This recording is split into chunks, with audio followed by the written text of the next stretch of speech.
시청자 여러분 안녕하십니까? VOA 뉴스투데이 시작합니다. 최근 미국 정부는 북한 등에 대한 외교 정책에서 금융기관과 거래에 대한 경제적 제재 활용을 높이고 있는 추세라고 미국 의회 조사국이 밝혔습니다. 금융 제재를 통한 미국의 지렛대를 유지하기 위해 국제 금융통신망 관련 문제들을 종합적으로 검토할 것을 의회에 제안했습니다. 첫 소식 이주은 기자가 보도합니다. 미국 의회 조사국은 19일 발표한 국제금융통신체계에 관한 첫 보고서에서 최근 몇 년간 미국 정부는 외교정책 목표를 진전시키기 위해 금융기관과 거래에 대한 경제적 제재에 점점 더 눈을 돌리고 있다고 밝혔습니다. 미국의 달러와 미국 금융기관의 중심성은 미국의 경제적 지렛대를 제공하며 의회는 금융통신 시스템에 대한 제재 대상의 접근을 제한하기 위한 방안을 고려해왔다는 겁니다. 의회 조사국은 특히 과거 대북 금융거래 연루 가능성이 제기됐던 벨기에 소재 국제금융거래 네트워크인 스위프트에 주목했습니다.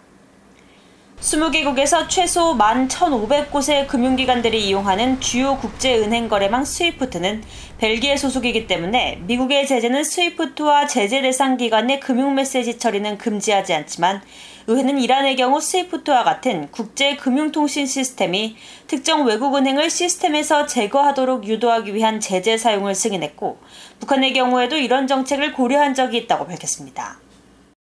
2017년 초 유엔 전문가 패널 보고서에 따르면 북한 당국은 2016년 스위프트를 이용해 방글라데시 중앙은행에서 약 8,100만 달러의 자금을 빼내는 등 이 금융통신망을 이용해 제재를 회피하고 있다는 지적이 제기된 바 있습니다.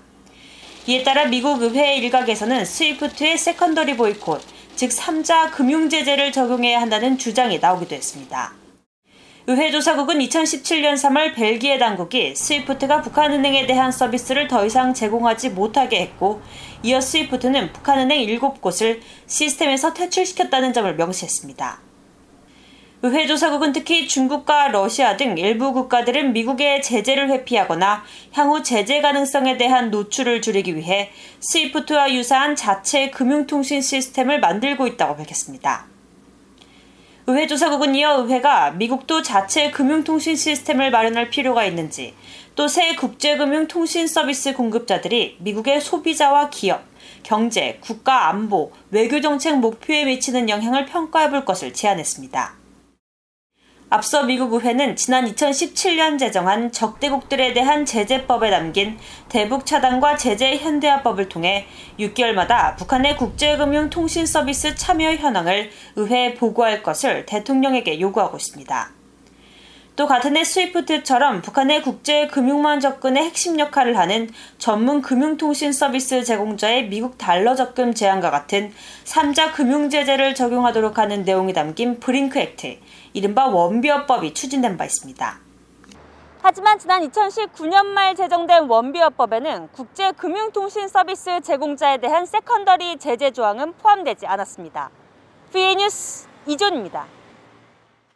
미국 재무부가 과거 행정부에서 제재 업무를 담당했던 관리들을 초청해 미국의 경제와 금융 제재에 대해 논의하고 전직 관리들의 경험을 공유했다고 밝혔습니다. 재무부는 20일 보도자료를 통해 19일 윌리 아데예모 부장관이 주재한 제재 관련 화상회의에 지난 3개 행정부에서 제재 업무를 맡았던 전직 관리 6명이 참석해 제재를 발전시키고 적용했던 자신들의 경험 등을 공유했다고 밝혔습니다. 이어 이들은 미국의 경제와 금융 제재는 그 자체로 끝이 아니며 외교정책이나 국가 안보 위협, 미국의 금융체계의 무결성을 유지하기 위한 광범위한 전략이라는 관점에서 적용될 때 가장 효과적이라고 강조했다고 전했습니다. 재무부는 또 아데예모 부장관과 참석자들은 효과적으로 잘 조율된 제재의 필요성에 대해 논의했다면서 이는 미국의 기업과 해외 협력국들 그리고 합법적인 인도주의 활동에 관여하는 단체를 포함한 제3자 기관에 대한 의도하지 않은 영향을 줄이기 위한 것이라고 말했습니다. 미국과 한국, 일본의 3국 간 협력은 공동의 안보와 이익을 위해 무엇보다 중요하며 이를 위해 한일 양국이 보다 생산적이고 건설적인 관계를 구축해 나가야 한다고 미국 국무부가 밝혔습니다. 네드 프라이스 국무부 대변인은 20일 정례 브리핑에서 문재인 한국 대통령의 일본 방문 취소와 관련한 미국 정부의 입장을 묻는 VOA의 질문에 한국 정부의 결정에 대해 언급하지 않겠다면서도 강력하고 효과적인 미한일 3국 관계 구축은 무엇보다 중요하다고 밝혔습니다. 프라이스 대변인은 그러면서 자유와 민주주의를 수호하고 인권을 옹호하며 영내와 세계 평화를 촉진하면서 인도-태평양 지역과 전 세계에서 법치를 강화하는 것은 공동의 안보와 이익을 위해 매우 중요하다며 일본을 방문 중인 웬디 셔먼 부장관이 미한일 3자 회담을 통해 관련 논의를 진행할 것이라고 설명했습니다.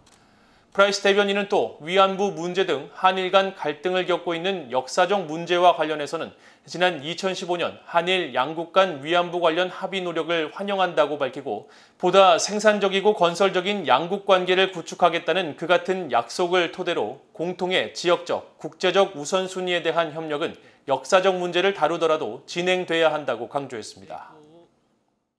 유엔 북한인권조사위원회가 북한의 인권 침해 문제들에 대해 지난 2014년 최종 보고서에서 제기했던 권고들이 7년째 이행되지 않는 등 개선 노력이 침체돼 있다고 영국 의회 보고서가 지적했습니다. 유엔 안보리의 이행을 압박하고 관련 기구를 만들어 논의를 재개해야 한다는 권고가 나왔습니다. 김영권 기자가 취재했습니다. 영국 위엔의 북한 문제에 관한 초당파 의원 모임이 20일 북한 내 인권 침해 실태를 조사한 보고서를 발표했습니다. 보고서는 특히 유엔 북한인권조사위원회 COI가 지난 2014년 북한의 인권 침해 잔혹 행위의 성격과 심각성을 조명하고 유엔과 국가들의 여러 권고를 했지만 북한 내 인권 상황은 개선되지 않았으며 일부 미미한 부분을 제외하면 권고안 자체가 이행되지 않고 있다고 지적했습니다. 북한 당국의 관리들은 계속 살인과 고문, 비인간적 처벌, 성폭력, 강제낙태, 현대판 노예제도, 종교 박해 등 많은 인권 침해와 반인도적 범죄에 관여해왔다는 겁니다. 호주 대법관 출신인 마이클 커비 전 유엔 북한인권조사위원회 위원장은 보고서 특별기구에서 유엔과 관련 기구들의 방관으로 인해 유엔 북한인권조사위 보고서가 공개한 인권 침해의 주요 특징이 지금도 똑같이 남아있다면서 유엔 회원국 대부분이 문제들을 외면했다고 비판했습니다. 이번 영국 의회 보고서는 특히 북한 내 반인도적 범죄로 고통을 받는 피해자들 가운데 기독교인과 중국계 호녀라, 적대 계층 등 세 집단에 대한 탄압이 유엔 집단 살해죄의 방지와 처벌에 관한 협약 범주에 근접한 수준이라며 우려를 나타냈습니다.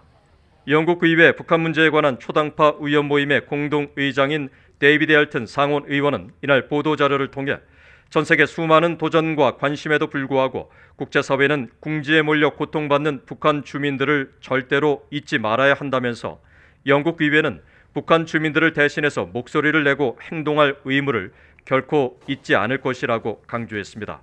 이번 보고서는 영국 정부가 최대한의 수단을 동원해 북한 주민들이 신앙의 자유 등 모든 인권을 보장받도록 적극 관여하고 관련 입장을 유지하는 미국 등 다른 국가들과 협력해 유엔 안보리에서 북한 인권 문제에 대한 새로운 관심을 촉구하고 회의 빈도를 높여야 한다고 권고했습니다. 영국 상하원 안에서 계속해서 이제 반복적으로 이제 상기시키고 국회 안에서 이제 청문회도 열고 오고 유럽 내 안에 국가들이 이제 캐나다도 그렇고 영향력을 실어주지 않을까 이렇게 제가 예측하고 있습니다. 영국 의회 보고서는 또 영국 정부가 유엔의 권고안들을 다시 검토해서 북한 관련 인권 접촉 그룹을 설립하고 정기적 토론 보장 등의 지원을 해야 한다고 권고했습니다. DA뉴스 김영권입니다. 일본을 방문 중인 웬디 셔먼 미국 국무부 부장관이 북한 정권에 의한 일본인 납북 피해자 가족들을 만나 이들을 위로하고 문제 해결을 위해 미국 정부가 함께 노력하겠다는 뜻을 밝혔습니다. 셔먼 부장관은 20일 자신의 사회연결망 서비스에 주일 미국 대사 관저에서 바이든 행정부 출범 이후 처음으로 이뤄진 일본인 납북자 가족과의 만남을 공개하고 납북 피해자 가족들을 만난 것은 매우 가슴이 아팠다면서 미국 정부는 북한 정권에 의한 일본인 납치 피해자 가족들과 함께하고 있으며 문제 해결을 위해 미국 정부 차원의 조사를 계속하는 등 함께 노력하겠다고 밝혔습니다. 납북 피해자인 요코타 메구미 씨의 가족들은 만남 직후 취재진과 만나 셔먼 부장관의 위로에 큰 용기를 얻었다면서 북한 정권에 의한 납치 피해자들이 하루빨리 사랑하는 가족들의 품으로 돌아올 수 있도록 미국과 일본 정부가 문제 해결에 나서줄 것을 요청했다고 일본 NHK 방송 등이 전했습니다. 앞서 스가 요시히데 일본 총리는 지난 4월 조 바이든 미국 대통령과의 미일 정상회담 직후 공동 기자회견에서 북한에 의한 일본인 납치 문제는 중대한 인권 문제로 일본과 미국이 협력해 북한의 즉각적인 문제 해결을 촉구한다는 점을 재확인했다고 밝혔습니다. 중국이 지난 3월부터 6월까지 석 달 동안 북한에 23,759배럴의 정제유를 공급했다고 유엔에 보고했습니다. 유엔 안보리 대북제재위원회가 홈페이지에 공개한 자료에 따르면 중국은 지난 3월부터 북한에 공급한 정제유 양을 보고했는데 지난 4월 91배럴에 이어 5월과 6월에 각각 8,050배럴과 1,725배럴을 북한에 보냈습니다. 이에 따라 지난 1월과 2월 북한 정제유 공급량을 보고하지 않은 중국의 최근 4개월간 대북 정제유 공급량은 23,759배럴로 유엔 안보리 대북결의로 규정한 50만 배럴의 4.75%에 해당됩니다. 유엔 안보리는 북한의 잇따른 핵과 미사일 개발 시험 등에 따라 지난 2017년 대북결의 23975를 통해 북한의 정제유 수입 한도를 연간 50만 배럴로 제한하고 북한에 정제유를 공급한 나라들은 매달 이를 보고하도록 했습니다. 이상으로 VOA 뉴스투데이를 모두 마칩니다. 시청해주신 여러분 고맙습니다.